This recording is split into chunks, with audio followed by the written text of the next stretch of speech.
L'organisatrice du mariage de ma sœur a appelé. Elle exigeait 50 000 € de plus pour le lieu du mariage. Une somme folle. Quand je lui ai demandé de parler directement au propriétaire, elle m'a ri au nez. Ma chérie, vous n'avez pas les moyens, m'a-t-elle lancé avec mépris. J'ai souri et j'ai raccroché. J'attendais. 20 minutes plus tard, mon téléphone sonnait à nouveau. Elle ne savait pas à qui elle avait affaire. Elle ne savait pas que le propriétaire, c'était moi. Laissez-moi vous raconter comment cette journée a failli ruiner le mariage de ma sœur, et comment j'ai découvert une trahison bien pire qu'une simple facture. Avant de plonger dans les détails de cette journée incroyable, dites-moi dans les commentaires depuis quelle ville ou quel pays vous m'écoutez aujourd'hui? Et quelle heure est-il chez vous? J'adore voir à quel point notre communauté est mondiale et connectée, peu importe le fuseau horaire. Bien, revenons à ce mardi matin. Ce mardi matin avait commencé comme tous les autres. J'étais dans mon bureau terrasse à Rouen, au dernier étage de l'immeuble que ma société possède. De là, je peux voir la flèche de la cathédrale percer le ciel souvent gris de Normandie. Je m'appelle Faustine. Pour le monde extérieur, et surtout pour ma famille, je suis Faustine Dubois, la petite sœur tranquille, celle qui conduit toujours sa vieille Renault Clio de 10 ans et qui vit dans un appartement modeste. Il me croit toujours en train de lutter pour joindre les deux bouts avec ma petite entreprise de logistique. La vérité? Logistique Avenir n'est pas une petite entreprise. C'est un empire de gestion d'actifs et de logistique de luxe que j'ai bâti à partir de rien. Il pèse aujourd'hui 2,8 milliards d'euros. L'immeuble de bureau à Rouen? C'est à moi. L'appartement modeste? C'est le mien, mais le bâtiment tout entier aussi. Et l'abbaye de la Brume, ce lieu de mariage incroyablement exclusif et cher que ma sœur Margot a choisi? C'est aussi à moi. Je garde ce secret non pas par jeu, mais par protection. J'ai appris ma leçon il y a des années. Mon premier petit ami, Guillaume, a volé mon premier plan d'affaires. Plus tard, une amie très proche, quand elle a découvert l'étendue de mon succès, m'a intenté un procès ridicule pour tenter de récupérer une part de mes actifs. La leçon fut douloureuse, quand les gens savent que vous avez de l'argent, ils ne voient plus vous. Ils ne voient qu'un portefeuille. Une opportunité. Ma famille, bien qu'aimante, est coincée dans ses préjugés. Margot, ma sœur aînée, a toujours été la star, celle qui réussit, avec son poste en marketing et son fiancé parfait, Thibaut. Moi, j'étais la rêveuse, la créative.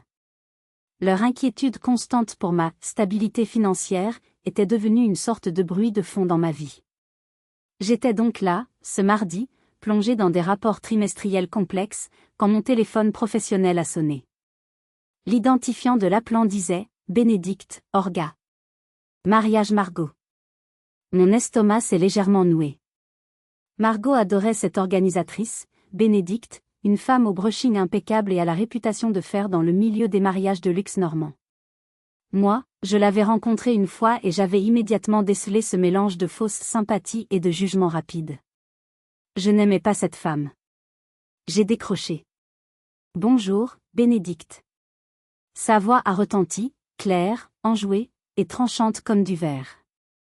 Et j'ai su immédiatement, avant même qu'elle ne parle, que mon mauvais pressentiment était le bon. Faustine. Ma chérie. Comment allez-vous? Sa voix était mielleuse, le genre de ton que les gens utilisent quand ils s'apprêtent à vous annoncer une mauvaise nouvelle enrobée de sucre.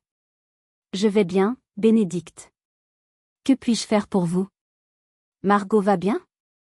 Oh, Margot est, eh bien, elle est un peu stressée, la pauvre. Elle a fait une petite pause dramatique. Écoutez, ma chérie, nous avons un petit, tout petit souci. Vraiment, ce n'est rien de grave, juste une formalité, mais je voulais vous appeler d'abord, pour voir comment la famille pouvait gérer cela. J'ai posé mon stylo. Gérer quoi, Bénédicte? Eh bien, commença-t-elle, son ton devenant soudainement très professionnel et un peu fatigué, comme si elle portait le poids du monde. L'abbaye de la Brume vient de nous contacter. Il semble qu'ils aient découvert des problèmes de dernière minute avec le système électrique dans l'aile de réception. Des problèmes de sécurité majeurs. Ils disent qu'ils doivent faire venir des générateurs industriels spéciaux et renforcer toute la sécurité incendie pour le week-end. Vous comprenez, c'est pour la sécurité de tout le monde. Je suis restée silencieuse. Je savais pertinemment que j'avais personnellement approuvé la réfection complète du système électrique de l'abbaye 6 mois auparavant. C'était à la pointe de la technologie. Il n'y avait aucun problème. Faustine? Vous êtes là, ma chérie? Je suis là. Et quel est l'impact de ce problème? Eh bien, c'est là que ça coince, mon cœur. La facture supplémentaire s'élève, 50 000 euros. 50 000 euros. Elle a dit le chiffre comme si elle s'excusait, mais je pouvais presque entendre le sourire dans sa voix. Je me suis tournée vers ma fenêtre, regardant la cathédrale au loin. 50 000 euros. C'est une estimation bien ronde, n'est-ce pas? Avez-vous parlé directement à la propriétaire de l'abbaye? Ce fut le moment où tout a basculé. Bénédicte a éclaté de rire. Pas un petit rire gêné. Un rire aigu, moqueur, presque brutal. Oh, ma chérie. Vous êtes adorable. Parlez à la propriétaire? Faustine, on ne parle pas à la propriétaire de l'abbaye comme on appelle sa boulangère. Cette femme gère un empire. Elle ne prend pas les appels de la petite sœur de la mariée. Elle a repris son souffle. Écoutez, je sais que c'est une somme, surtout pour votre famille. J'ai vu le budget. Franchement, entre nous, cet endroit est peut-être un peu ambitieux pour vous. Vous n'avez pas les moyens pour ce genre de lieu. Ce n'est pas grave. Il n'y a pas de honte. Elle venait de m'insulter, moi et toute ma famille, en nous traitant de pauvres essayant de jouer dans la cour des grands. Que auriez-vous fait à ma place? Honnêtement. L'auriez-vous insulté en retour? Lui auriez-vous crié dessus? Dites-le moi dans les commentaires, car ce que j'ai fait ensuite a nécessité tout mon sang-froid. Je suis restée silencieuse, laissant son insulte flotter dans l'air. Elle a continué, pensant que mon silence était de la gêne. Mon conseil? Dites à Margot de revoir ses attentes. Il y a de très belles salles des fêtes près de Dieppe. C'est beaucoup plus dans vos cordes. Vous comprenez? Il faut être réaliste. C'est là que le calme froid m'a envahi. Le même calme que je ressens lors d'une négociation hostile, juste avant de conclure l'affaire. En fait, Bénédicte, dis-je, ma voix parfaitement égale, je vous remercie pour votre conseil. Mais voici ce que nous allons faire. Dites au propriétaire de m'appeler. Directement. Elle a encore ri. Ma pauvre fille.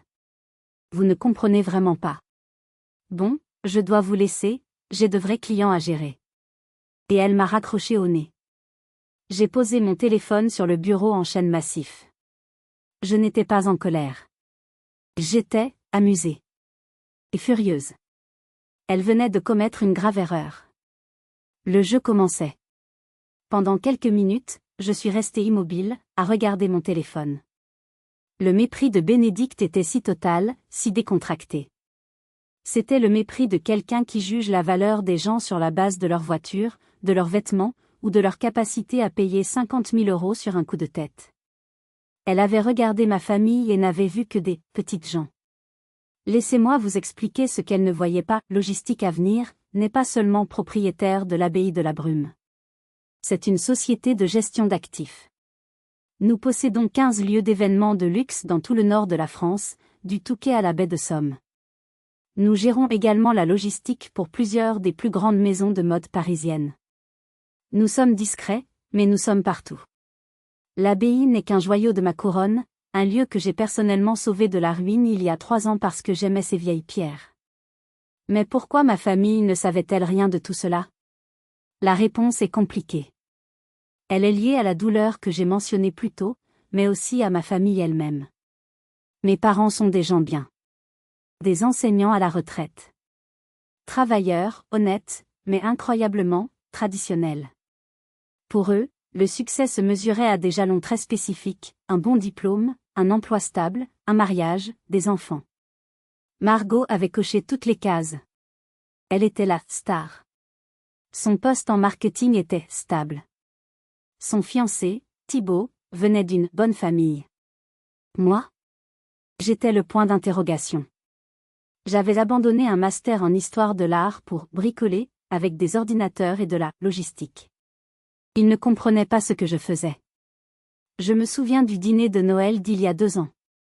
J'essayais, timidement, de leur parler d'un contrat majeur que je venais de signer, un contrat qui allait changer la trajectoire de mon entreprise. J'étais si fière. Mon père m'avait gentiment tapoté la main. C'est bien, Faustine, c'est bien. Mais ne t'inquiète pas trop pour le travail. L'important, c'est de trouver un homme bien, de te ranger. J'avais 30 ans. Et je venais de devenir multimillionnaire. Vous comprenez? Je ne pouvais pas gagner. Si je parlais de mon succès, j'étais arrogante ou, pire, je mentais. Si je restais silencieuse, j'étais la pauvre Faustine, celle qui avait besoin d'aide. Alors, j'ai choisi le silence. C'était plus simple. Je les laissais s'inquiéter pour ma vieille Clio et mon petit appartement. Le problème, c'est que ce silence avait créé un monstre comme Bénédicte. Elle exploitait exactement cette image que ma famille projetait, celle de gens bien, un peu dépassés, essayant de s'offrir quelque chose qu'ils ne pouvaient pas payer. Mon téléphone est resté silencieux pendant exactement 20 minutes. Je le savais. J'attendais. J'avais donné à Bénédicte juste assez de temps pour soit appeler le bureau de l'abbaye, soit ne rien faire, pensant que j'étais une idiote. À 10h20 précise, mon téléphone a sonné. Pas mon portable personnel. Ma ligne directe, celle réservée à mes cadres supérieurs. Je l'ai regardée. L'écran affichait « Léandre, dire, opération, l'abbaye ». J'ai décroché, un sourire froid aux lèvres. « Léandre. Je m'attendais à votre appel. » « Faustine ?» La voix de Léandre était grave, comme toujours. C'est un ancien militaire, un homme d'une intégrité à toute épreuve, que j'avais débauché pour gérer mes actifs les plus précieux. Il n'était pas du genre à s'affoler. Mais je pouvais déceler une note d'irritation dans sa voix. « Faustine, je viens d'avoir l'appel le plus étrange.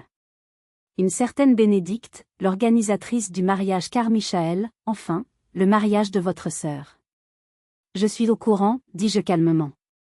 Laissez-moi deviner. Elle vous a parlé d'une facture de 50 000 € pour des problèmes électriques ? » Il y eut un silence. « Comment ? » ?»« Oui. Exactement. Elle m'a appelée, furieuse, exigeant que nous envoyions cette facture immédiatement. Quand je lui ai dit qu'il n'y avait aucun problème électrique, que le système avait été entièrement refait il y a 6 mois, elle est devenue désagréable. Désagréable comment ? J'ai commencé à prendre des notes sur un carnet. Elle m'a dit de ne pas jouer au plus malin. Que nous devrions être heureux que la famille soit prête à payer. Elle a dit, et je cite, « Cette famille essaie désespérément d'impressionner les beaux-parents, ils sont complètement dépassés par les événements. Vous devriez profiter de leur manque de discernement. » Elle a aussi suggéré que nous pourrions partager la somme si je la faisais passer rapidement. Mon sang se glaça. Ce n'était donc pas une simple tentative d'escroquerie envers ma famille. C'était une tentative de corruption de mon propre personnel. Elle essayait de faire de Léandre son complice. Je vois, dis-je, ma voix plus dure. Léandre, je vous remercie pour cette information. Elle vient de me raccrocher au nez après m'avoir dit que je n'avais pas les moyens de m'offrir l'abbaye. J'entendis Léandre s'étouffer presque. Elle vous a dit, à vous ? Elle pense que je suis juste la petite sœur sans le sou. Léandre, voici ce que vous allez faire. J'ai besoin que vous me rendiez un service. Rappelez cette femme. La rappeler ? Faustine, je préférerais. Je sais. Mais faites-le. Dites-lui que vous avez réfléchi. Dites-lui qu'en raison de la confusion et de la gravité de la situation, une réunion d'urgence est nécessaire. Dites-lui que c'est une plainte grave de la part d'un fournisseur. D'accord, dit Léandre, comprenant que je mettais un plan en place. Dites-lui de venir à l'abbaye cet après-midi. Disons 14 heures. C'est crucial, Léandre. Dites-lui que vous avez réussi à contacter la direction générale et que, vu la somme, la propriétaire elle-même a insisté pour être présente. Il y eut un long silence. Puis, j'entendis presque le sourire dans la voix de Léandre. La propriétaire. Personnellement. À 14 heures. J'imagine qu'elle sera très impressionnée. Je m'en occupe tout de suite, Faustine. Très bien. Oh, et Léandre? Oui. Assurez-vous de lui préciser que toutes les parties doivent être présentes. Y compris moi-même. Ce sera un plaisir. À tout à l'heure, madame. Il a raccroché. Le piège était tendu. J'avais moins de 4 heures. J'ai regardé par la fenêtre la flèche de la cathédrale. J'allais devoir traverser la ville, puis conduire 45 minutes jusqu'à l'abbaye. Mais avant cela, je devais passer l'appel le plus difficile. Celui que je redoutais. J'ai composé le numéro de ma sœur, Margot. Elle a décroché à la première sonnerie, ce qui n'était jamais bon signe. Faustine? Sa voix était aiguë, au bord des larmes. Je l'entendais à peine respirer. Margot, calme-toi. C'est moi. Qu'est-ce qui se passe? C'est cette femme. C'est Bénédicte. Elle vient de m'appeler. Elle sanglotait presque. Elle a dit que l'abbaye annulait tout. Qu'il y avait un problème de sécurité et qu'on leur devait 50 000 euros. Faustine, 50 000 euros.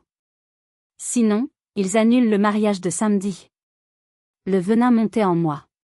Cette femme n'avait pas seulement essayé de m'arnaquer, elle avait immédiatement appelé ma sœur pour la terroriser et lui mettre la pression. Margot, respire, dis-je, essayant de garder ma voix aussi calme que possible. Rien ne va être annulé. Tu m'entends? Tu ne comprends pas, cria-t-elle, et sa douleur m'a frappé en plein cœur. On n'a pas cet argent. On a déjà tout dépensé. Papa et maman nous ont déjà donné tout ce qu'ils pouvaient. Les parents de Thibaut, oh mon Dieu, Faustine, ils n'arrêtent pas de faire des commentaires sur nos dépenses irresponsables.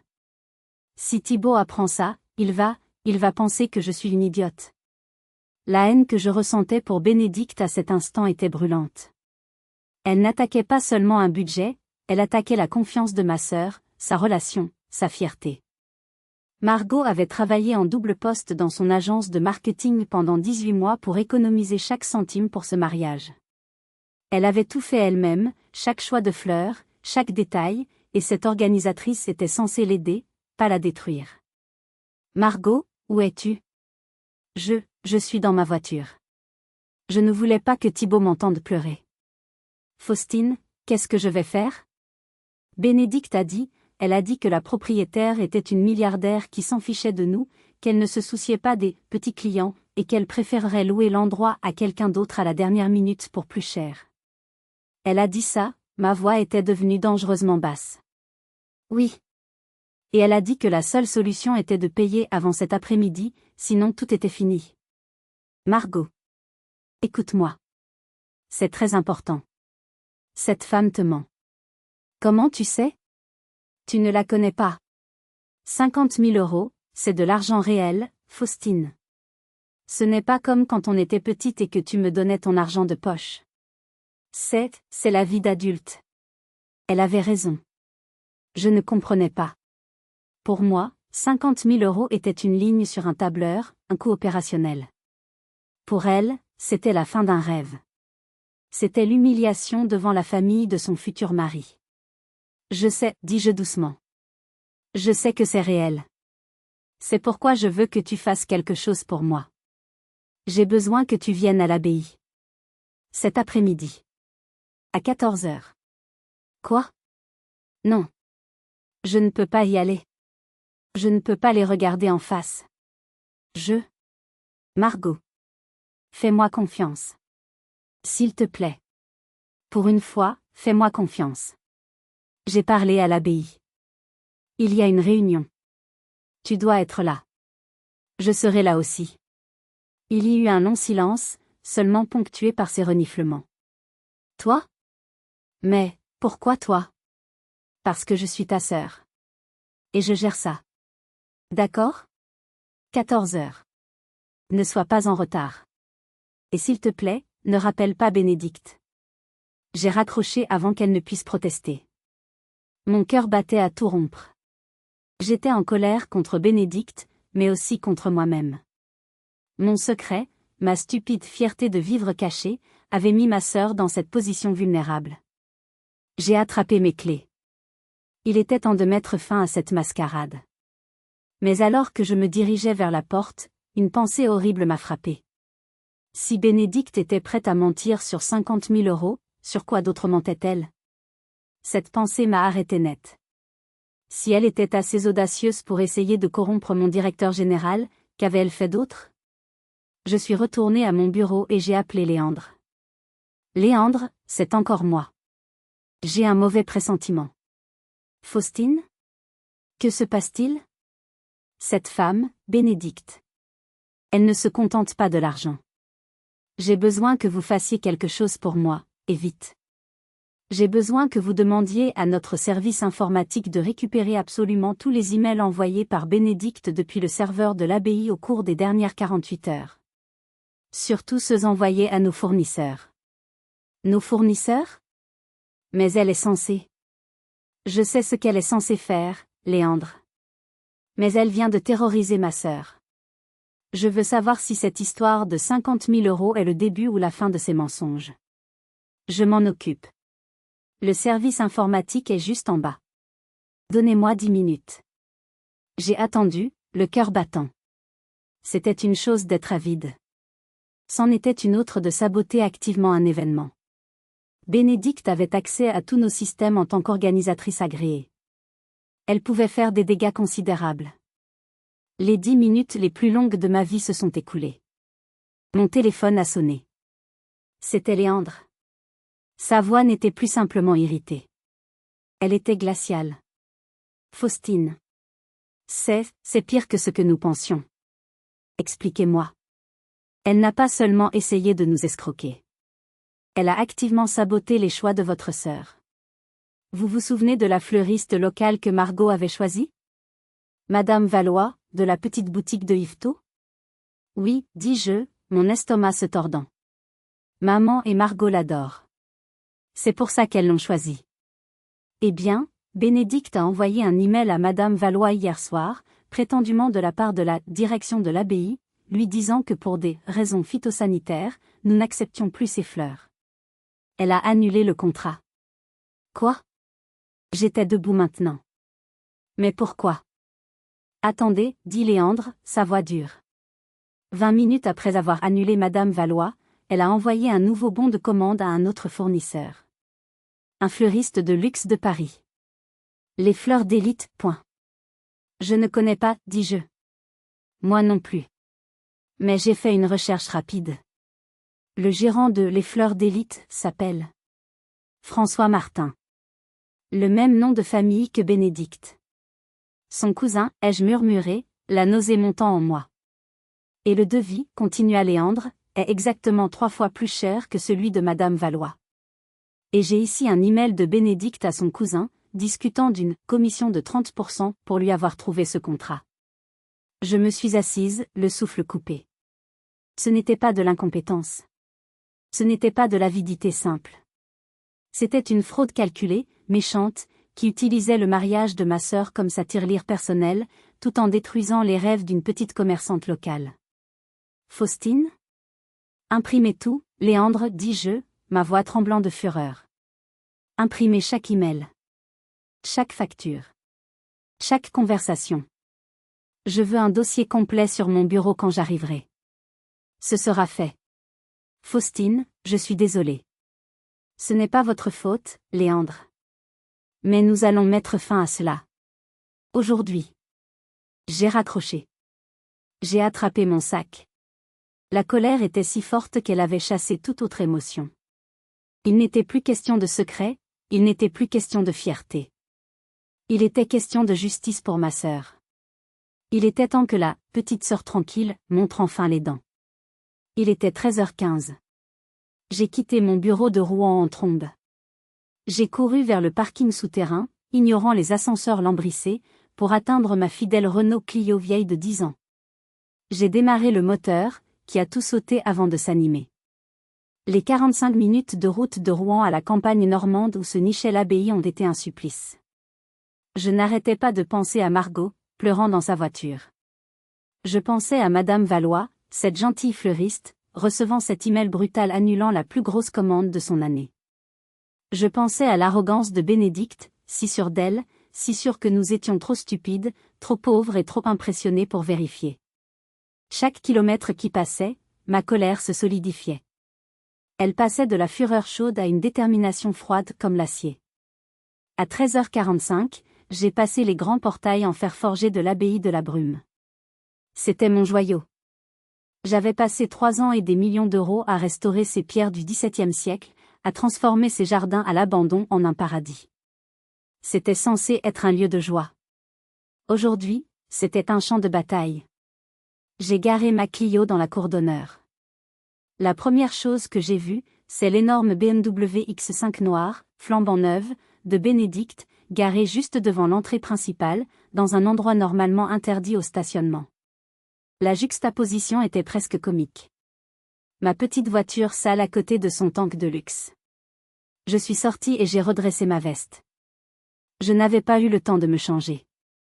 Je portais mon uniforme de travail, un jean simple, un chemisier en soie bleu marine et des mocassins. Pas exactement l'armure d'une PDG milliardaire. Je suis entrée dans le grand hall. Le sol en marbre brillait sous les lustres en cristal. Et là, au milieu de toute cette splendeur, se jouait une scène pathétique. Bénédicte était au téléphone, son dos tourné vers moi. Elle portait un tailleur pantalon Chanel d'un blanc éclatant. Elle arpentait le hall comme si elle en était la propriétaire, sa voix aiguë résonnant contre les murs de pierre. « Non, je m'en fiche », criait-elle dans son téléphone. « Je vous ai dit que le budget n'était pas un problème. Ces gens, écoutez, ils sont clairement hors de leur élément. Ils sont nouveaux riches ou quelque chose comme ça, essayant d'impressionner. Facturez ce que vous avez à facturer. Ils paieront. » Elle faisait des gestes amples avec sa main libre, ses ongles manucurés en rouge vif brillant à la lumière. Et puis, je l'ai vue. Dans un coin, assise sur une chaise antique en velours, il y avait ma sœur. Margot. Elle s'était recroquevillée sur elle-même. Elle avait visiblement essayé de faire un effort. Elle portait sa belle robe, une robe bleue qu'elle avait achetée chez Camaïeu pour les réunions importantes. Ses cheveux étaient tirés en arrière, et je pouvais voir à sa rougeur qu'elle avait pleuré. Elle avait l'air petite, vaincue, comme une enfant qu'on aurait convoquée chez le directeur. Cette image. L'arrogance de Bénédicte en Chanel blanc et la défaite de ma sœur dans sa robe Camaïeu. Cette image a fait basculer quelque chose en moi. Ma colère n'était plus froide. Elle était brûlante. J'ai pris une profonde inspiration, le son de mes mocassins claquant sur le marbre semblant soudain très fort dans le hall silencieux. J'ai traversé la pièce. Bénédicte. Ma voix n'était pas forte, mais elle a coupé la sienne nette. Si vous êtes arrivé jusqu'ici, laissez un commentaire pour nous dire ce que vous auriez fait à la place d'OP. Vous pouvez aussi écrire simplement le chiffre 1 pour montrer que vous suivez encore. Et dites-nous, vous regardez cette histoire depuis quelle région ou quel pays? Bénédicte s'est retournée, son téléphone toujours collé à l'oreille. Son visage est passé de la concentration furieuse à une irritation à peine voilée en me voyant. Je vous rappelle, lança-t-elle à son interlocuteur avant de raccrocher brutalement. Elle m'a regardé de haut en bas. Son regard a balayé mon jean, mes mocassins, et s'est arrêté sur mon visage avec une expression de pur agacement. Ah, la petite sœur, dit-elle, comme si elle parlait à un insecte. Faustine, n'est-ce pas? Écoutez, ma chérie, je n'ai vraiment pas le temps pour ça. Comme vous pouvez le voir, j'essaie de sauver le mariage de votre sœur. Vraiment, dis-je, m'approchant d'elle. Parce que de là où je suis, on dirait que vous êtes en train de le détruire. Margot, entendant ma voix, a levé la tête. Ses yeux étaient rouges et gonflés. Faustine, qu'est-ce que tu fais ici? Avant que je ne puisse répondre, Bénédicte s'est interposée entre nous. Écoutez, les filles. C'est très mignon, ce soutien familial. Mais nous sommes dans la cour des grands ici. Cet endroit, elle fit un geste large vers le hall, est peut-être un peu trop ambitieux pour votre famille. Ce n'est pas grave. Mais il faut prendre des décisions d'adulte. Je suis tout à fait d'accord, dis-je en regardant ma montre. Il est 13h55. Je suis ici pour la réunion de 14h. Celle avec la propriétaire. À cet instant, j'ai cru que Bénédicte allait exploser. Elle a poussé un rire qui ressemblait à un aboiement. Oh, mon Dieu! Vous êtes sérieuse? Vous pensez vraiment? Elle m'a attrapé le bras. Ses ongles se sont plantés dans mon chemisier. Écoutez-moi bien, c'est NGI. Cette réunion est pour les gens sérieux. C'est pour moi, et pour la direction de ce lieu. Ce n'est pas pour la famille en pleurs. Maintenant, pourquoi n'emmèneriez-vous pas votre sœur prendre un café quelque part, pendant que les adultes gèrent les affaires? C'était l'insulte de trop. Lâchez-moi, Bénédicte. Ma voix était basse. Ou quoi? Vous allez. Madame Bénédicte. Une voix grave retentit depuis l'entrée. C'était Léandre.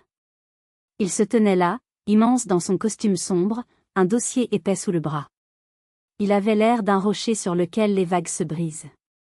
Bénédicte a immédiatement lâché mon bras et a lissé son tailleur Chanel. Son visage s'est transformé. Elle était soudainement tout sourire et professionnalisme. Ah! Monsieur! Léandre, c'est ça? Enfin!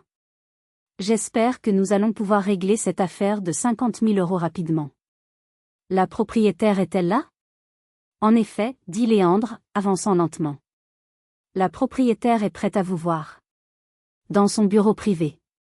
Parfait, dit Bénédicte en attrapant son sac à main de luxe. Elle a jeté un regard triomphant par-dessus son épaule vers moi et Margot. Restez là, les filles. Elle a commencé à suivre Léandre, mais il s'est arrêté. Pardonnez-moi, Madame Bénédicte, dit Léandre, sa voix ne montrant aucune émotion. La propriétaire a été très claire. Elle demande à ce que toutes les parties impliquées dans le mariage Carmichael soient présentes pour cette discussion. Bénédicte s'est figée. Toutes les parties? Mais, c'est ridicule. La mariée, peut-être, mais... Léandre l'a regardé droit dans les yeux. La propriétaire a spécifiquement insisté sur la présence de mademoiselle Margot Carmichael. Et de mademoiselle Faustine Dubois. Le sourire de Bénédicte s'est effacé. La confusion, puis l'inquiétude, ont commencé à poindre sur son visage parfaitement maquillé. Elle ne comprenait pas ce qui se passait. Mais elle commençait à réaliser qu'elle n'avait plus le contrôle. Très bien, dit-elle sèchement. Si nous devons perdre du temps, allons-y. Léandre nous a conduits à travers le hall, vers une petite porte discrète dissimulée derrière une tapisserie. C'était le passage vers l'aile administrative. Bénédicte nous suivait, ses talons au claquant avec irritation sur le sol en pierre. Margot me tenait la main si fort que ses ongles s'enfonçaient dans ma paume. Elle tremblait. Nous sommes arrivés devant une porte en chêne massif. Le bureau privé de l'abbaye. Mon bureau. Léandre a ouvert la porte. Veuillez entrer. La pièce était exactement comme je l'avais laissée. Grande, avec des murs lambrissés, une cheminée en pierre et une immense fenêtre donnant sur les jardins suspendus où Margot était censée se marier. Au centre de la pièce se trouvait un magnifique bureau en chêne du XVIIIe siècle. Bénédicte est entrée la première, comme si elle était chez elle. Elle a immédiatement choisi le fauteuil en cuir le plus confortable, face au bureau. Bon, j'espère que nous pourrons régler cela rapidement. J'ai d'autres clients. Margot s'est assise timidement sur une chaise plus petite, près du mur. Je suis restée debout près de la porte. Léandre a fermé la porte derrière nous, se postant devant, les mains croisées dans le dos. L'ambiance était incroyablement tendue. Bénédicte a tapoté ses ongles manucurés sur le bureau. Alors? Elle arrive, cette fameuse propriétaire? Je n'ai pas toute la journée. Léandre a regardé sa montre. Elle sera là d'une minute à l'autre. Je ne suis pas le propriétaire, bien sûr, dit Léandre à Bénédicte. Je ne suis que le directeur des opérations. La propriétaire va nous rejoindre. Les secondes s'égrenaient. Le seul son était le tic-tac d'une horloge ancienne. Puis, la porte de communication que je savais être là, celle qui menait à mes appartements privés au-dessus du bureau, s'est ouverte. Je suis entrée. Pardonnez-moi pour ce léger retard, dis-je en entrant dans la pièce. J'ai dû vérifier quelques détails. Le silence qui a suivi fut total. Margot a halté, sa main montant pour couvrir sa bouche. Ses yeux étaient écarquillés, passant de moi à la porte, puis à nouveau à moi. Bénédicte, elle, m'a regardé avec une incrédulité totale, puis une colère pure. Qu'est-ce que c'est que cette mascarade? J'exige de voir la propriétaire. Pas encore la petite sœur. Je n'ai pas répondu. J'ai lentement contourné le grand bureau en chêne. Ce n'était pas seulement un bureau. C'était un trône. Un trône que je m'étais construit moi-même, pierre par pierre, avec chaque insulte, chaque trahison, chaque fois qu'on m'avait sous-estimé. Je me suis arrêtée derrière le grand fauteuil en cuir. Et lentement, je me suis assise. J'ai posé mes mains sur le bois poli. J'ai levé les yeux et j'ai regardé Bénédicte. Je suis là, Bénédicte. Elle me fixait, sa bouche s'ouvrant et se fermant comme un poisson hors de l'eau. Je ne comprends pas. Qu'est-ce que vous faites? Sortez de ce fauteuil. Faustine, murmura Margot, les larmes aux yeux. J'ai tendu la main par-dessus le bureau. Faustine Dubois. PDG de Logistique Avenir, et propriétaire de l'abbaye de la Brume. Je crois que nous avons eu une conversation téléphonique ce matin. Le visage de Bénédicte est passé par toutes les couleurs. Du rouge de la colère au blanc de la peur. Non. C'est impossible. C'est un mensonge. Vous conduisez une Clio. Je conduis une Clio, confirmai-je calmement. Et je possède également un empire de 2,8 milliards d'euros, y compris ce fauteuil dans lequel je suis assise. Maintenant, à propos de ces 50 000 euros. Bénédicte était figée.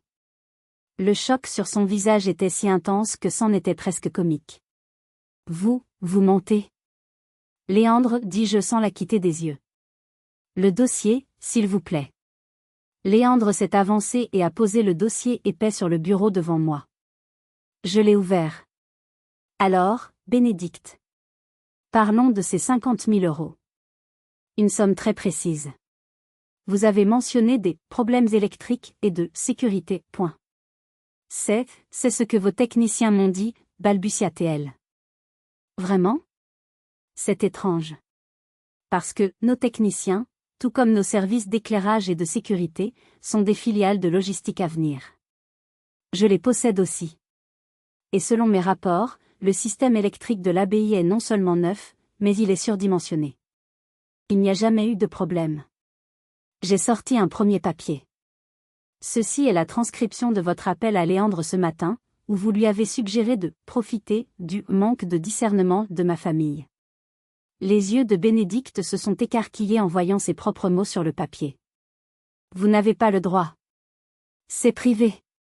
C'est un appel professionnel sur une ligne d'entreprise enregistrée, Bénédicte. Et ça s'empire. J'ai sorti un autre document. Ceci est une copie de l'email que vous avez envoyé à Léandre juste après notre appel, tentant de le corrompre en lui proposant de partager la somme. Vous pensez que vous êtes si intelligente, cracha-t-elle soudain, sa peur se transformant en rage. Vous n'êtes qu'une petite fille gâtée qui a eu de la chance. De la chance? Ma voix s'est durcie. Le calme de la PDG commençait à se fissurer, laissant place à la fureur de la sœur. Vous appelez ça de la chance? Travailler 20 heures par jour pendant 10 ans? Je me suis penchée en avant. Ne. Parlez. Plus. Jamais. De. Ma. Famille. De. Cette. Façon. Margot, qui était restée silencieuse, a poussé un petit cri. Oh, mais ce n'est pas tout, continuai-je, reprenant le contrôle. Parce que vous n'êtes pas seulement une escroc, Bénédicte. Vous êtes une saboteuse. J'ai sorti le dernier jeu de papier. Connaissez-vous une certaine Madame Valois? Une fleuriste à Yvetot? Le dernier reste de couleur a quitté le visage de Bénédicte. Elle savait. Ceci, dis-je en étalant les emails, est l'email que vous avez envoyé hier soir, en vous faisant passer pour la direction de l'abbaye, annulant sa commande. Et ceci, je sortis un autre email, est votre commande passée 20 minutes plus tard à Les Fleurs d'Élite, une société appartenant à votre cousin. Une commande 3 fois plus chère. Et enfin, j'ai sorti le dernier papier avec un geste théâtral. Ceci est l'email de votre cousin, vous confirmant votre commission personnelle de 30% sur cette transaction frauduleuse. Margot haletait. Bénédicte, comment avez-vous pu? Bénédicte tremblait de la tête aux pieds.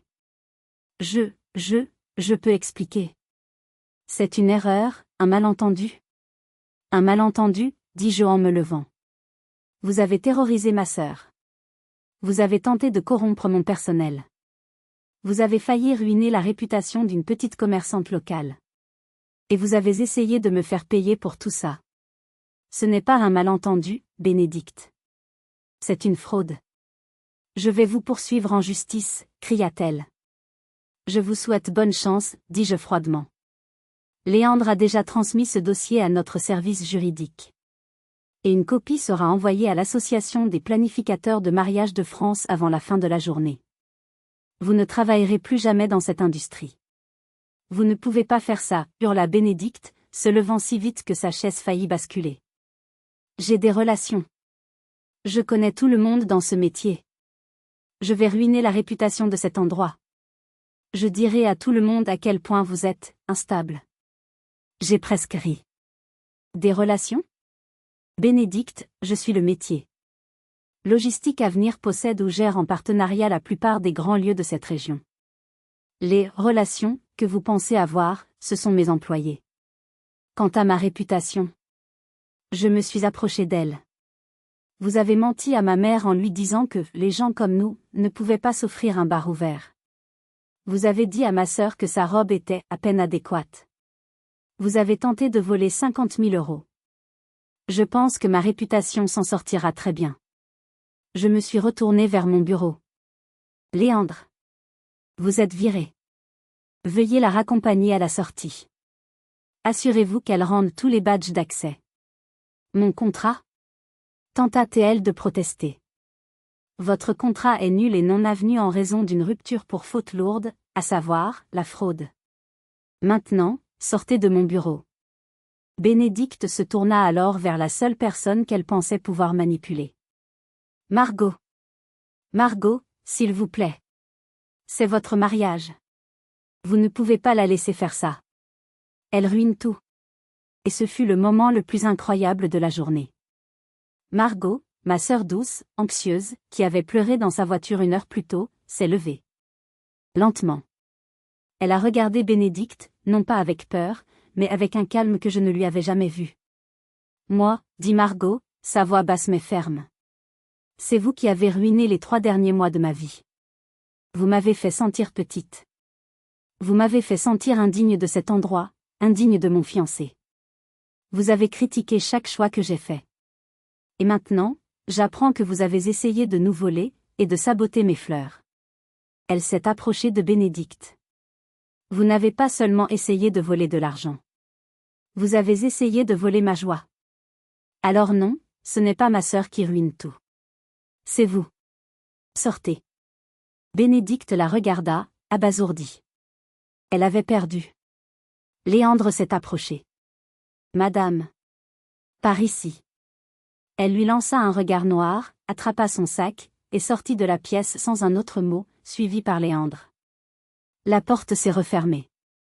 Et soudain, il n'y avait plus que Margot et moi, dans le silence de ce grand bureau. Margot m'a regardé. Elle m'a regardé vraiment. Comme si elle me voyait pour la première fois. Les larmes coulaient silencieusement sur ses joues. Faustine ? Commença-t-elle. Pourquoi ? Pourquoi ne m'as-tu jamais rien dit ? Tout ça, l'abbaye, la Clio, cet appartement.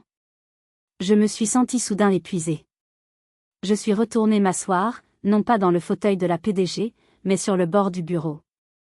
J'ai essayé, dis-je doucement. Je me souviens de Noël, il y a 2 ans. J'ai essayé de vous parler de mon contrat. Elle a fermé les yeux, se souvenant. Et papa t'a dit de trouver un mari. Oui. J'ai haussé les épaules. C'est devenu plus facile de vous laisser croire que j'étais la petite sœur qui lutte. Si vous saviez la vérité, j'avais peur que vous ne voyiez plus que l'argent. Comme Guillaume. Comme tous les autres. Elle s'est approchée de moi. L'argent que papa et maman m'ont donné pour la compte, les 20 000 €. Ce n'était pas leur argent, n'est-ce pas ? Ils n'ont jamais eu autant d'économies. Je n'ai pas répondu. C'était ma réponse. C'était toi, murmura-t-elle. Tu leur as donné l'argent pour qu'ils me le donnent. Pour qu'ils se sentent bien, et pour que je ne sache pas que ça venait de toi. Je voulais que tu aies le mariage de tes rêves, dis-je simplement. Oh, Faustine, dit-elle en fondant en larmes. Je suis tellement désolée. Non, dis-je en la prenant dans mes bras. C'est moi qui suis désolée. J'aurais dû te faire confiance. La famille, dit-elle en me serrant fort, ce n'est pas fait pour tenir les comptes. C'est fait pour réaliser les rêves des autres. Elle m'a serré dans ses bras, pleurant et riant en même temps. Et pour la première fois, je crois que ma grande sœur me voyait vraiment. Maintenant, dis-je en m'écartant. Nous avons un mariage à sauver. Et il ne reste que 4 jours. Les 4 jours suivants furent un tourbillon. Léandre et moi avons pris les choses en main. La première chose que nous avons faite a été de rappeler Madame Valois. Quand je lui ai expliqué la situation, elle a pleuré de soulagement. Puis, elle a mobilisé tout son réseau de fleuristes locaux. Ils ont travaillé jour et nuit. Le samedi est arrivé. Un soleil radieux baignait la Normandie, ce qui est un miracle en soi. L'abbaye de la Brume était spectaculaire. Les fleurs de Madame Valois étaient partout, plus belles que tout ce qu'un fleuriste parisien aurait pu imaginer. J'ai regardé ma sœur descendre l'allée dans le jardin suspendu. Elle était radieuse. Thibaut, son fiancé, pleurait en la voyant. Mes parents étaient assis au premier rang, détendus et heureux, ne s'inquiétant pas de la facture pour la première fois. J'ai porté ma simple robe bleu marine. Pas parce que je ne pouvais pas m'offrir mieux. Mais parce que c'était moi. Faustine. Pendant la réception, mon père s'est approché de moi. Il tenait une coupe de champagne. Faustine, dit-il, la voix un peu rauque. Margot m'a tout raconté. L'organisatrice, l'argent, le fait que, tout ça, il fit un geste vers l'abbaye, c'est à toi. Je l'ai regardé. Papa, Non, dit-il en levant la main. Laisse-moi parler. Je suis désolé. Nous avons été tellement aveugles. Nous avons vu ce que nous voulions voir. La petite sœur qui avait besoin d'être protégée. Nous n'avons pas vu la femme incroyable que tu es devenue. Je l'ai regardé dans les yeux. J'ai aussi une part de responsabilité, papa. J'avais peur. Je ne vous ai pas fait confiance. J'avais peur que si vous saviez, je ne serais plus votre Faustine, mais juste la fille riche, point. Il a posé son bras sur mes épaules. Tu seras toujours ma Faustine. Plus tard dans la soirée, alors que la fête battait son plein, Margot m'a trouvé. Elle m'a tendu une petite boîte emballée. Qu'est-ce que c'est ? Ouvre-le. À l'intérieur, il y avait un simple cadre en argent. Il contenait une photo prise plus tôt dans la journée. Ce n'était pas un portrait posé. C'était un cliché pris sur le vif, de moi et d'elle, en train de rire aux éclats dans le jardin. Je voulais que tu aies ça, dit-elle, les larmes aux yeux. Parce qu'aujourd'hui était parfait. Mais pas à cause de l'abbaye, ni des fleurs, ni de la nourriture. C'était parfait parce que tu étais là. Tu t'es assuré que je me sens aimée, soutenue et précieuse. Cette nuit-là, je suis rentrée chez moi dans ma vieille Clio. J'ai pensé à Bénédicte, à mes parents, à ma sœur. J'avais bâti un empire en laissant les gens me sous-estimer. Certains appelleraient cela de la tromperie. Je préférais appeler cela une stratégie. Ou peut-être, comme je le réalisais maintenant, un mécanisme de défense. Le lendemain matin, je me suis réveillée dans mon appartement modeste. J'ai fait mon café. Mon téléphone a vibré. C'était un texto de Margot. Merci pour le plus beau jour de ma vie. Je t'aime. J'ai souri. J'ai ouvert mon ordinateur portable. Il y avait des rapports de logistique à examiner. Cette histoire m'a appris que la vraie valeur ne se trouve pas dans la voiture que vous conduisez ou le compte en banque que vous avez. Elle se trouve dans votre capacité à protéger ceux que vous aimez, et dans le courage de leur montrer qui vous êtes vraiment. Avez-vous déjà été sous-estimé par votre entourage, au travail ou dans votre famille, à cause de votre apparence ou de ce qu'ils pensaient savoir de vous ? Comment avez-vous géré cette situation ? Partagez vos histoires et vos expériences dans les commentaires ci-dessous. J'ai hâte de lire chacun d'entre eux.